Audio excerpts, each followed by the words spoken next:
तुमचं नाव सांगा. सुरेखा जितेंद्र कलाचे. तुम्हाला नेमका त्रास काय होता? मला त्रास म्हणजे गुडघ्यात असं पाऊल ठेवता येत नव्हतं, पाय उचलता येत नव्हता आणि चालता येत नव्हतं आणि जड जात होतं. पाऊल सुद्धा मला इथून इथं ठेवता येत नव्हतं, एवढं जड जात होतं. पण इथं आल्यावरती मग मला त्यांनी ट्रीटमेंट केल्यावरती एंट्री केल्यानंतर मला की नाही ते लगेचच रिलॅक्स झालं. एका म्हणजे तीन दिवसांनी जरा लगेचच गोळी घेतात, जरा जरा फरक पडत तर 8 दिवसानंतर एकदम रिलॅक्स झालं मला. किती दिवसापासून हे त्रास होतो तुम्हाला?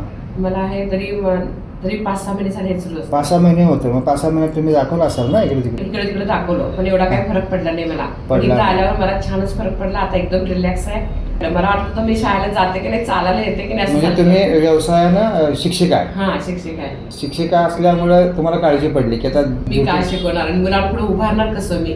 बरोबर. आणि त्यांच्या आणि मग तिथं बसून पण चालत नाही, असं फिरावं लागतंय सारखं. बरोबर. मग मला सगळाच प्रॉब्लेम आलता.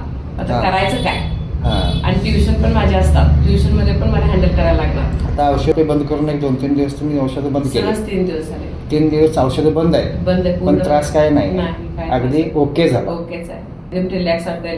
म्हणजे एकदम पाय माझा फिक्सिबल वाटतंय, चालता येतंय, मी हा उचलू शकतो. नंतर उचलताच मला आधी येत नव्हता पाय, एवढं जड असं हे वगैरे असं जड जात होता कॉर्नरला मला बरोबर. असं पाय उचलणं पण मुश्किल होत होतं. आता काय प्रश्न नाही, आणि रिलॅक्स. इथे कंबरमध्ये दुखत दुखत होतं ते बंद झालं? हा, झालं ते. तर आपलं जे व्यायाम आहे त्याबद्दल करा, आराम होऊन जाईल.